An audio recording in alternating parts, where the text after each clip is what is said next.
Bem-vindos ao podcast O Sangue que é em Nós, um projeto da Associação Portuguesa contra a Leucemia, em colaboração com a International Myeloma Foundation.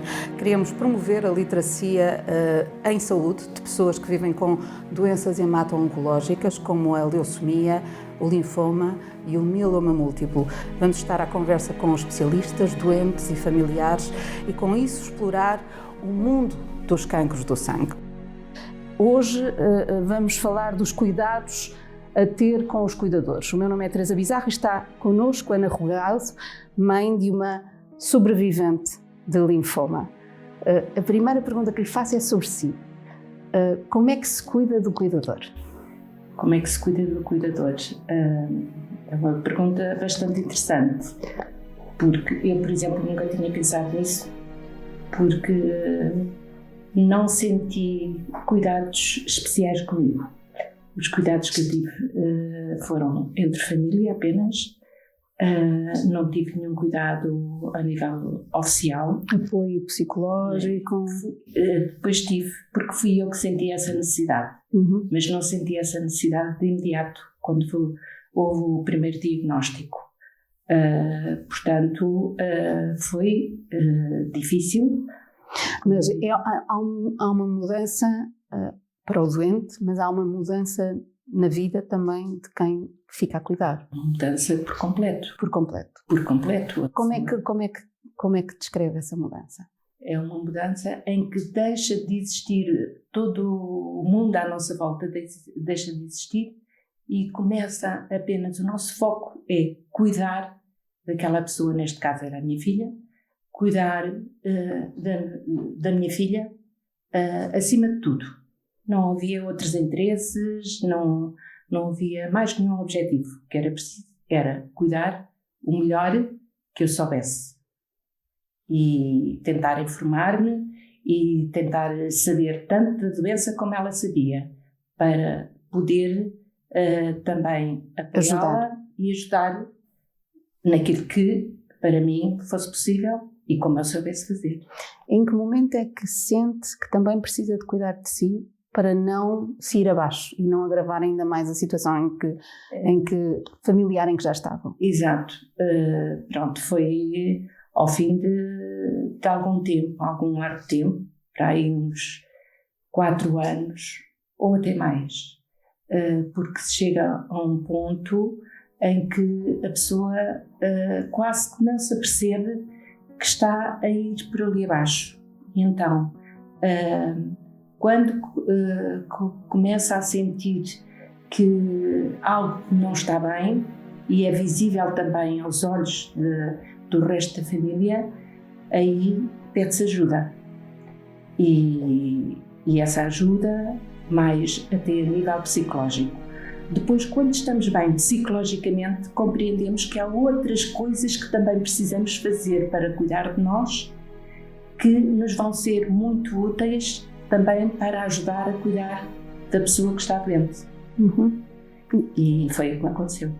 Se pudesse aconselhar quem está agora a começar um caminho de acompanhar uma pessoa doente, o que é que lhe diria? Diria para se informar o máximo possível. Hoje em dia, repara, a minha filha ficou doente há 8 anos atrás e há 8 anos não havia os mesmos meios que existem hoje, a mesma informação que existe hoje. E eu diria para informar-se o máximo possível. E há uma coisa que é essencial, é a nível psicológico, tem que se estar muito bem estruturado. Depois veio a nível físico, porque o físico também é uma questão que é muito importante. E eu aprendi muito, apesar de ser cuidadora, aprendi imenso ao cuidar. Aprendi também que tenho que cuidar de mim. E às vezes os cuidadores esquecem-se que, se não estiverem bem, também não poderão ser bons cuidadores. E, portanto, eu diria às pessoas para se informarem ao máximo e para procurarem ajuda psicológica, sobretudo. A mente é fundamental. E guardarem tempo para si, diria também? Sim, guardarem tempo é essencial. O tempo para o cuidador é essencial. mas nem sempre isso é possível. Sem culpa, não é? Também, porque fala-se, há muitas vezes no espírito do cuidador, a culpa quando faz o intervalo de cuidar, não é? Não, porque esse intervalo é essencial para o espírito, para o físico, é essencial. Para cuidar melhor. Para cuidar melhor. Espera-se que as mães sejam sempre cuidadoras. Sentiu esse peso, especialmente quando soube o diagnóstico da sua filha? Não senti peso. Não Não houve peso. Eu senti, portanto, houve a notícia, portanto, há que agir. E o que é preciso? O que é que eu posso fazer para poder ajudar aqui a resolver esta situação?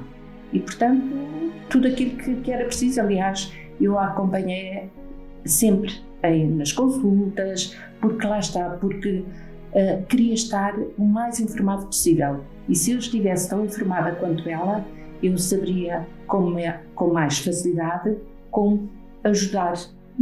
Se fosse no aspecto da alimentação, fosse no aspecto do ouvir, fosse no aspecto do estar ao lado, mas em silêncio, que isso também é muito importante. Portanto, e daí eu querer estar sempre informada e estar sempre presente nas consultas. E isso também acho que é muito importante. De todo este processo e da sua experiência, o que é que foi mais difícil? Olha, eu acho que o mais difícil era sempre ouvir, quando se ouvia dizer a doença voltou. Esse é sempre, nunca estamos preparados para ouvir a pior notícia. Depois, era naquelas fases em que ela estava em tratamento e que não conseguia comer nada, o que é que eu vou fazer para ver se ela come, e qual é que vai ser a melhor forma de ela comer, é o frio, é o quente, porque na altura não havia assim tanta informação. E portanto dizia-se ao doente, vai acontecer isto, vai ter que fazer este tratamento, mas o resto que é tão importante não... Hoje em dia sente que há mais informação?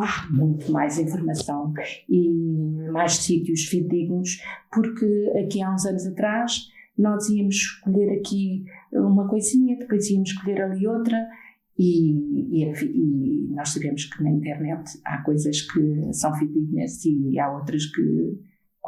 muito cuidado com isso. Comunidades como a Associação contra a Leucemia ajudam? Porque... Eu acho que são essenciais e estão a fazer neste momento um trabalho incrível, não só para o doente como também para os cuidadores. Estão a lembrar, por exemplo, da casa de abrigo que há pouco tempo foi inaugurada, que eu acho que é essencial, porque o doente precisa de ter ao lado sempre um cuidador. E é uma pena também que a nível, não sei se posso dizer nacional, mas a nível profissional, muitas vezes esses cuidadores não possam estar ao lado da pessoa que está doente. A Ana ainda estava a trabalhar quando... Eu por acaso já estava reformada. E teve essa disponibilidade. Mas quantas pessoas não têm? E é muito triste que não tenham, porque o cuidador acho que é essencial. Não são só as crianças que precisam de ter o pai ou a mãe quando estão doentes. Hoje o Estado já reconhece o estatuto de cuidador, tem essa... Pois, quer dizer, como na minha altura isso não existia, exato. Não estou muito por dentro dessa situação. Mas tenho ouvido alguns relatos em que... É um princípio, será um princípio. Hoje não consegue estar... em casa, porque as pessoas precisam de ganhar o seu dinheiro para sustentar a casa, a família, e isso é muito triste quando isso acontece. Portanto, é o doente que está sozinho e não ter ninguém que esteja ali ao seu lado nos momentos mais difíceis, que são essencialmente os momentos de tratamento, não é? É muito triste. Os momentos mais difíceis serão muito marcantes, mas os momentos felizes também são marcantes. Sim, nós tivemos... E também tiveram nesta história de 8 anos muitos momentos... Tínhamos momentos de gargalhadas, de brincar até com a própria doença e... Aprender a rir com a doença, não é? Sim, exatamente. Depois chega-se a um ponto que se começa a enfrentar a doença, e neste caso o cancro, como se fosse uma outra doença, mas... como parte da vida, não é? Como parte da vida, exatamente. aconselhando pessoas que estão a passar pelo mesmo e que se sentem um pouco em baixo. Procurar um médico de família pode ser uma opção? Consigo, isso funcionou? Não. Nós andámos sempre, portanto, nos hospitais onde a minha filha era tratada e, portanto, nunca tivemos necessidade de recorrer ao médico de família. As estruturas públicas deram sempre a resposta que vocês precisavam? Para o cuidador, não. Para o cuidador, não. O que é que acha que devia existir? Devia de existir, nem que fosse uma conversa periódica com o cuidador para muitas vezes levantar o ânimo, porque o cuidador vai-se tão abaixo como a pessoa que está doente.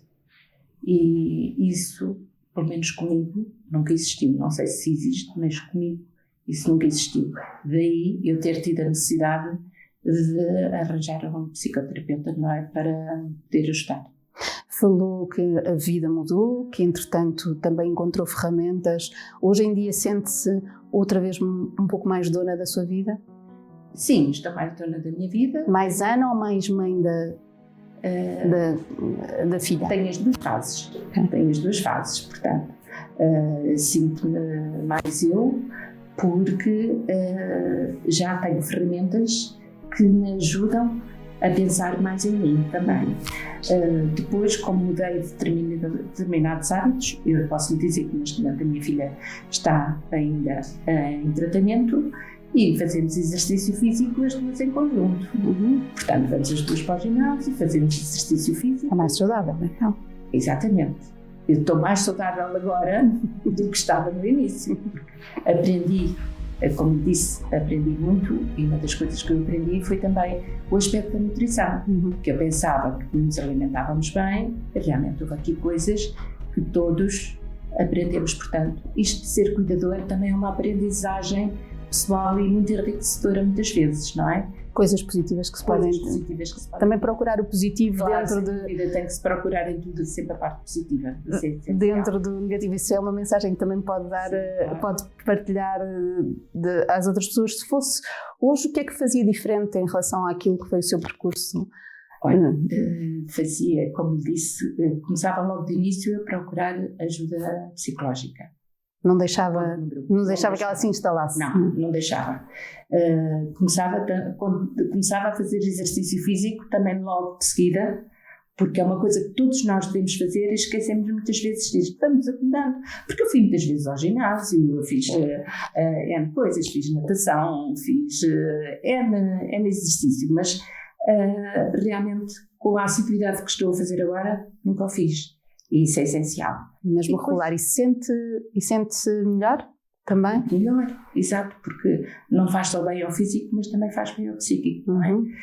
E, por exemplo, a área da alimentação. Portanto, foram 3 pilares que para mim me ensinaram imenso e hoje diria a qualquer pessoa que tivesse a cuidar, cuide de si e faça com que alguém a ajude, porque isto também envolve dinheiro e há muita gente que não tem essa capacidade. Mas, por exemplo, a associação está a dar apoio e tenho a certeza que quem procurar apoio na associação vai tê-lo. Vai encontrar informação fidedigna, pelo menos, que pode ser um ponto de partida. Estes 3 pilares que eu estou aqui a falar e que são essenciais são pilares que podem ser encontrados na associação e as pessoas têm já esse caminho mais facilitado.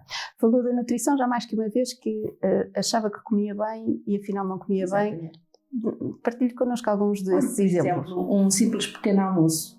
Um simples pequeno almoço que normalmente o que é que se... Ou um copo de leite, com maçãs de fiambre, ou maçãs de manteiga.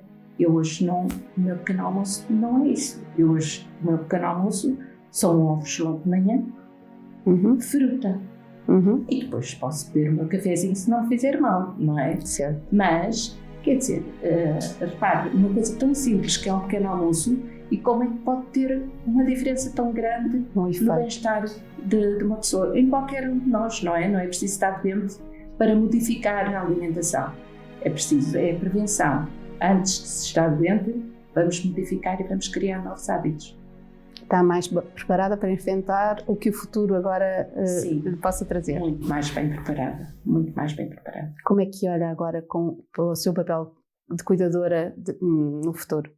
Porque continua a acompanhar a sua filha, Sim, não é? Sim, continuo a acompanhar a minha filha.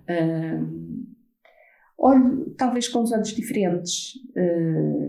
Sinto que, como estou mais bem preparada, que não vou ter tantas dificuldades como tive até aqui. Não quer dizer que a emoção, a preocupação não continue a tomar conta de mim, mas eu consigo controlar essas emoções e essas preocupações.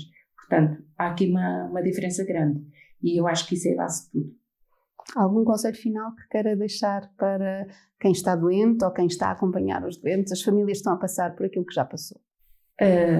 Bem, acima de tudo que tenham sempre esperança, porque a ciência cada vez está a evoluir mais e melhor e, portanto, temos que confiar nos médicos que estão a tratar o doente.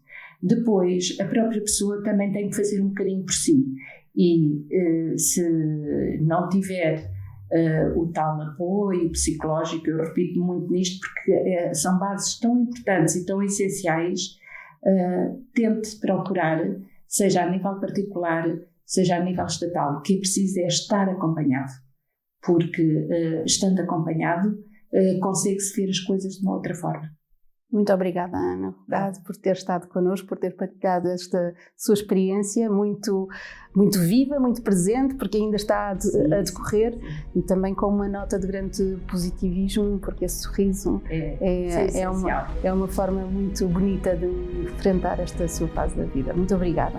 Termina aqui este episódio de O Sangue que Há em Nós, o podcast da Associação Portuguesa contra a Leucemia. Agradeço a disponibilidade da Ana Rogado para partilhar a experiência e de acompanhar uma sobrevivente de linfoma. Agradecemos também a si que nos vê, esperamos ter contribuído para uma melhor compreensão dos cancros do sangue. Os episódios do podcast O Sangue que Há em Nós estão disponíveis no canal do YouTube da APCL, também no site da APCL e no Spotify. Até o próximo episódio.